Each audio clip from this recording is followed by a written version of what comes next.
Hello दोस्तों, आज हम इस वीडियो में जानेंगे कि किसी भी एलिमेंट का इलेक्ट्रॉनिक कॉन्फ़िगरेशन कैसे लिखे जाते हैं। इलेक्ट्रॉनिक कॉन्फ़िगरेशन मीन्स इलेक्ट्रॉनिक विन्यास किसी भी तत्वों का कैसे लिखें। तो चलिए दोस्तों, बिना देर किए शुरू कर रहे हैं आज का ये वीडियो।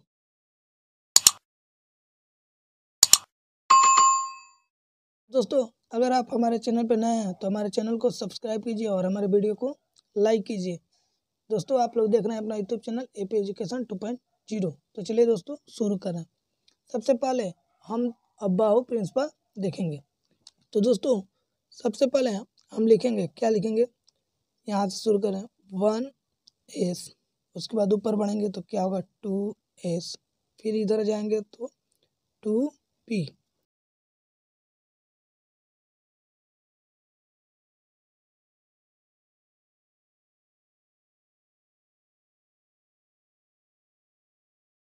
एक नीचे छोड़ देंगे, ऊपर से लिखेंगे 2p, यहाँ पे लिखेंगे 3p,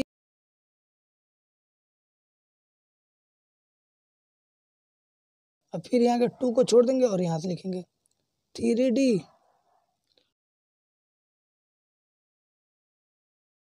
देंगे 3 को छोड़ेंगे और फिर आगे लिखेंगे 4f।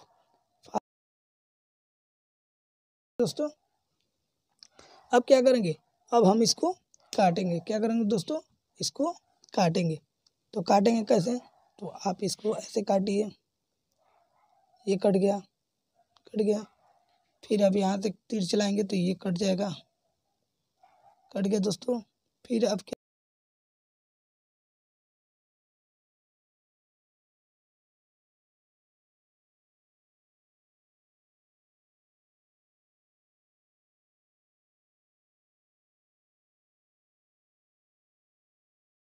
इसको हम मिला देंगे। जैसे 1s है तो 1s को किससे मिलाएंगे, इसके 2s के पहुँच से। ठीक है दोस्तों, अब फिर 2s के जो मुंडी है उसको किसके मिलाएंगे, 2p के पहुँच से।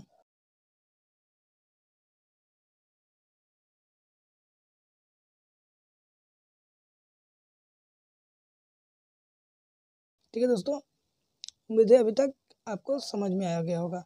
अगर नहीं आया तो चलो इसी के आगे देखते हैं। यहाँ पे हमने क्या किया, यहाँ पे लिख दिया 1s,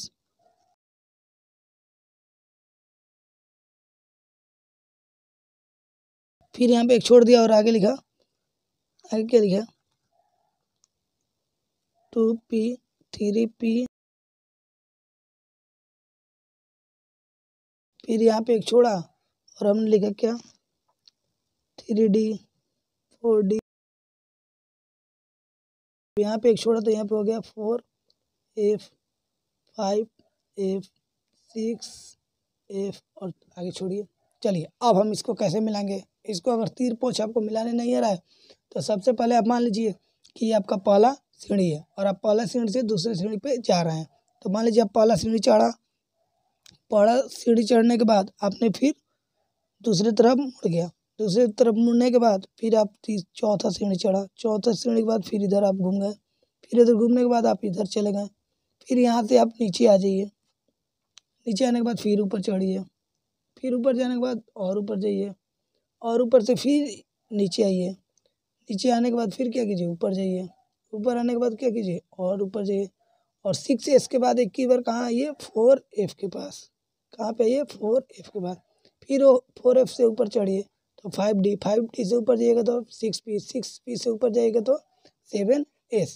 ठीक है दोस्तों, उम्मीद है आपको ये समझ में आ गया होगा। अब चलिए जानते हैं कि कौन से ब्लॉक में कितने इलेक्ट्रॉन होते हैं। जैसे कितने ब्लॉक होते हैं, 4। कौन कौन होते हैं, s p d f। S पे कितने इलेक्ट्रॉन होते हैं, 2, पी पे कितने होते हैं, 6, डी पे कितने होते हैं, 10 और एफ पे कितने होते हैं, 14।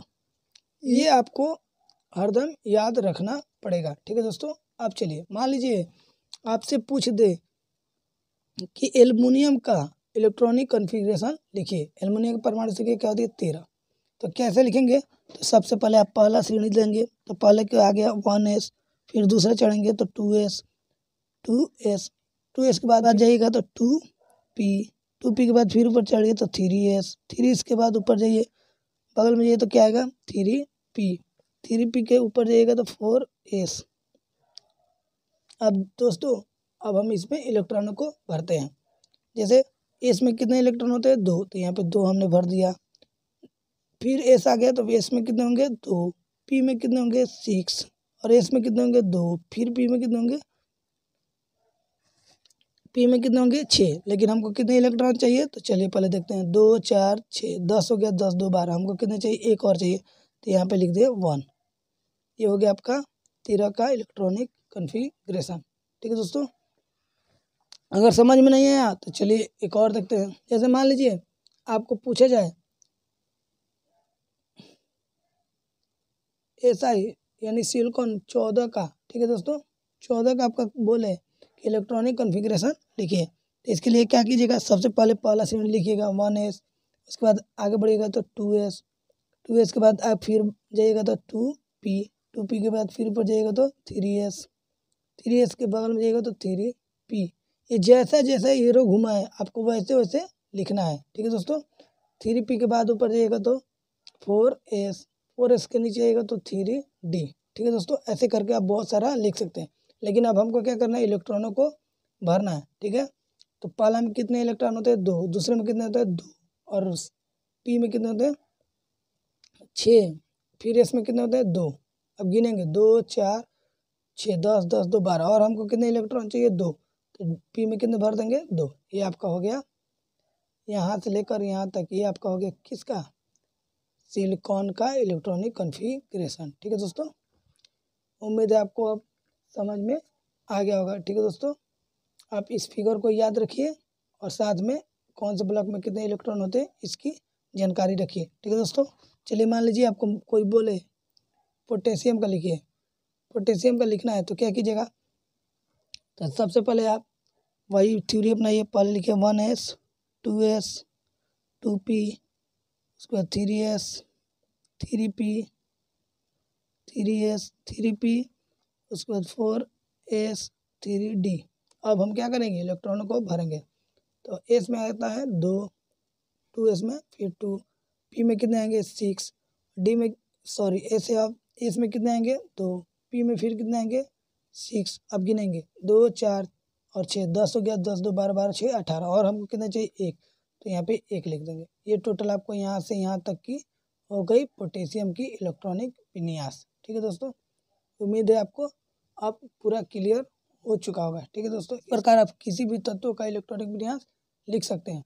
चलिए दोस्तों, अब हम देखते हैं कि किसी भी एलिमेंट का अक्रिय गैसों द्वारा इलेक्ट्रॉनिक कॉन्फ़िगरेशन कैसे लिखें। ठीक है दोस्तों आपको सबसे पहले तो पीरियोडिक टेबल मालूम होनी चाहिए। पीरियोडिक टेबल कैसे होता है, तो पीरियोडिक टेबल कुछ इस प्रकार होते हैं। हालांकि मूल देखिए कुछ ऐसे होते हैं,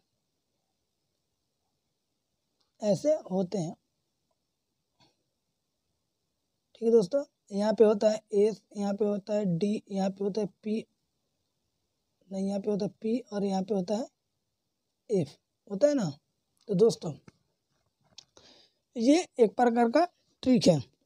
तो दोस्तों इसकी जानकारी जिसके पास होगी वो अक्रिय गैसों द्वारा इलेक्ट्रॉनिक कॉन्फ़िगरेशन बहुत ही आसान तरीके से लिख पाएगा। ठीक है दोस्तों, क्या दिया, अक्रिय गैसों द्वारा इलेक्ट्रॉनिक कॉन्फ़िगरेशन। तो दोस्तों इसके लिए आपको अक्रिय गैसों का नाम पता होनी चाहिए। इसका एक ट्रिक होता है, क्या होता है ट्रिक, ट्रिक होते हैं हे नीरज, नीरज आओ, हे नीरज आओ करे एक्सरे, हे नीरज आओ करे एक्सरे। ए का मतलब हो गया हीलियम, नीरज का मतलब हो गया नियॉन, आओ का मतलब हो गया आर्गन, करे का मतलब हो गया क्रिप्टन, एक्स का मतलब हो गया जेनॉन, और आर एन का मतलब हो गया रेडॉन। ठीक है दोस्तों, तो हीलियम की परमाणु संख्या कितनी होती है 2, नियॉन की कितनी होती है 10, आर्गन की कितनी होती है 18, क्रिप्टन की कितनी होती है 36, जेनॉन की कितनी होती है 54, और रेडॉन की कितनी होती है 86। ठीक है दोस्तों, अब आपको याद रखना है कि कौन सी तत्व किस पीरियड में आती है। जैसे हीलियम 1 में आती है, नियॉन कितने में आती है, 2 पीरियड में आती है, आर्गन 3, क्रिप्टन 4, जिनॉन 5 और रेडॉन 6 पीरियड में आती है। ठीक है दोस्तों इतनी जानकारी आपको होनी जरूरी है, तब आप अकेले गैसों द्वारा इलेक्ट्रॉनिक कॉन्फ़िगरेशन बहुत ही आसानी तरीके से लिख सकते हैं। जैसे आपसे मान लीजिए कि पूछा जाए जिंक Zn30 का इलेक्ट्रॉनिक कॉन्फ़िगरेशन अकेले गैसों द्वारा लिखे, तो आप कैसे लिखेंगे। तो सबसे पहले हम देखेंगे कि जो तत्व है जिसकी हमको इलेक्ट्रॉनिक कॉन्फ़िगरेशन लिखना है, उस तत्व से पहले कौन सी अकेले गैस आती है। ठीक है दोस्तों, जिस तत्व का हमको इलेक्ट्रॉनिक कॉन्फ़िगरेशन लिखना है तो देखेंगे उससे पहले कौन सी अकेले गैस आती है। तो 30 से पहले कौन सी आएगी, आर्गन। और अगर हम मान लीजिए क्रिप्टन पर जाएंगे तो वो 30 से ज़्यादा हो जाएगी, तो इसको हम नहीं लेंगे। उससे कम क्या है, आर्गन, तो आर्गन को लेंगे। तो यहाँ पे लिखेंगे AR, ये हो गया आर्गन। आर्गन में टोटल कितने इलेक्ट्रॉन होते हैं, तो 18। अब बचा कितना है, यहाँ पे 12। अब इसके बाद क्या लिखेंगे, अब इसके लिए एक ट्रिक होता है, क्या होता है कि ये पहले देखेंगे किस पीरियड में है, तो आर्गन किस पीरियड में है, तो 3। तो क्या करेंगे, अब हमको ब्लॉक चाहिए तो क्या करेंगे, 3 में 1 को ऐड करेंगे तो ये हो जाएगा 4s। अब फिर क्या करेंगे, फिर 3 में 1 को ऐड करेंगे तो यहाँ पर हो गया फिर 4p। उसके बाद हमको D चाहिए तो D के लिए कुछ नहीं जोड़ेंगे, ऐसा ही लिख देंगे 3d। F चाहिए तो 3 में 1 को घटा लेंगे, यहाँ पे हो जाएगा 2d, हालांकि 2d नहीं होता है। ठीक है, अब क्या करेंगे, अब लिखेंगे तो इसके बाद क्या आता है 4s, तो 4s, s में कितने इलेक्ट्रॉन होते हैं, 2। उसके बाद आ रहा है, उसके बाद क्या आएगा, उसके बाद s के बाद यहाँ पे क्या आ रहा है, d।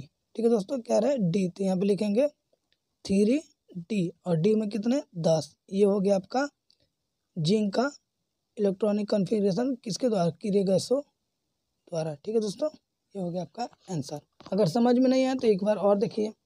सबसे पहले आप ध्यान दीजिए कि किसी भी अकेले गैसों को लिखने के लिए आपको ये पीरियड याद होनी चाहिए कि कौन सी पीरियड में कौन से अकेले गैस है। ठीक है दोस्तों, चलिए दोस्तों आगे देखते हैं। जैसे हमको आगे देखना है ब्रोमीन, क्या देखना है, ब्रोमीन, Br, ब्रोमीन का होता है 35 का लिखते हैं।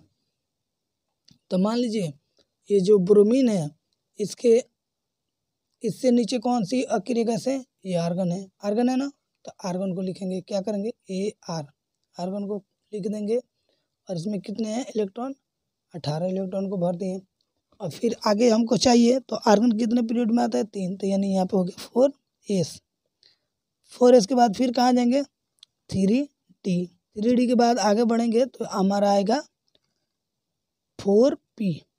ठीक है दोस्तों, अब भरेंगे, यहाँ पे हो गए 2, 18 2 20, 20 और 10 30, 30 30 5 35। ये आपका हो गया ब्रोमीन का इलेक्ट्रॉनिक कॉन्फ़िगरेशन। अगर मान लीजिए आपको एस ब्लॉक पता करना है, ठीक है, मान लीजिए आपको एस ब्लॉक पता हो गया, ठीक है दोस्तों, आप एस ब्लॉक लिख दिए। उसके बाद आपको पता नहीं है कि आपको पी लिखना है या डी लिखना है कि एफ लिखना है। तो याद रखें ये पीरियोडिक टेबल है, तो सबसे पहले अकेले गैसों द्वारा लिखने पर एस आता है, एस के बाद एफ आता है, क्या आता है, एफ। अगर मान लीजिए एफ ना दिया हो तो कहाँ आएंगे, डी, और डी के बाद कहाँ जाएंगे, पी के पास। अगर एफ दिया हो तो एस के बाद लिखेंगे एफ, एफ के बाद आएंगे डी, और डी के बाद पी। ठीक है दोस्तों, तो वही हमने किया है, यहाँ पे 4s लिख दिया। एस के बाद एफ नहीं था तो एफ के छोड़कर यहाँ पे हम क्या लिख दें, डी, और डी के बाद फिर क्या लिखे, पी। ठीक है दोस्तों, अगर मान लीजिए, चलिए एक और हम आपको बता दे रहे हैं। जैसे मान लीजिए Hg यानी पारा का, Hg का क्या होता है, 80। मान लीजिए हमको Hg 80 का लिखना है, तो इसके नीचे कौन से इलेक्ट्रॉन आते हैं, सबसे पहले इसके पहले कौन से अकेले गैस आते हैं, तो जेनान, जेनान आते हैं। तो यहाँ पे लिखेंगे जेनान, यहाँ पे 54 इलेक्ट्रॉन होंगे। अब क्या करेंगे, अब हमको पता नहीं कि हमको एस ब्लॉक चाहिए या एफ चाहिए या डी चाहिए या पी चाहिए। इसकी जानकारी लिख के लिए क्या करेंगे, देखेंगे कौन से पीरियड में है, तो 5, तो 5 में क्या करेंगे, 1 को ऐड करेंगे तो क्या इतना मिलेगा, यहाँ पे हो गया 6s। फिर हमको पी चाहिए तो पी में 5 में क्या करेंगे, 1 को ऐड करेंगे तो क्या मिलेगा, 6p। फिर यहाँ पे हमको डी चाहिए तो डी में कुछ ऐड नहीं करेंगे, ऐसे ही लिख देंगे 5D। और एफ चाहिए तो 5 में 1 माइनस कर देंगे तो ये हो गया 4D, 4F। क्या होगा? 4F। IF इसमें अवेलेबल होता है। अब देखिए, अब क्या करेंगे, अब लिखेंगे तो यहाँ पे हो गया 6S। क्या हो गया? 6S। अब हमको पता करना है कि P लिखे कि D लिखे कि F। तो हम आपको पहले ही बता चुके हैं कि अगर F अवेलेबल हो तो इस से सीधा F लिखेंगे, तो यहाँ पे हो जाएगा 4F। क्या होगा? 4F। और उसके बाद क्या जाएंगे, D पे जाएंगे तो D के लिए क्या हो जाएगा? 5D। 5D के फिर ऊपर जाएंगे तो 6P। ठीक है दोस्तों, अब इलेक्ट्रॉनों को भरते हैं। तो यहाँ पे हो गया 2, यहाँ पे कितना हो गया 14, तो यहाँ पे हो गया 56, 14, 60, 10, 70 हो गया। हमको कितना लिखना था? 80 का। फिर यहाँ पे डी में कितना था? 10 होते हैं, तो ये हो गया टोटल 80। यानी आपको ये जरूरत नहीं पड़ी। यहाँ से यहाँ तक हो गए पारा की इलेक्ट्रॉनिक कॉन्फ़िगरेशन अकीरे गैसो द्वारा। उम्मीद है दोस्तों आज का ये वीडियो आपको बहुत ही अच्छा लगा होगा। ठीक है दोस्तों, ऐसे ही वीडियो देखने के लिए हमारे चैनल को सब्सक्राइब कीजिए और हमारे वीडियो को लाइक कीजिए।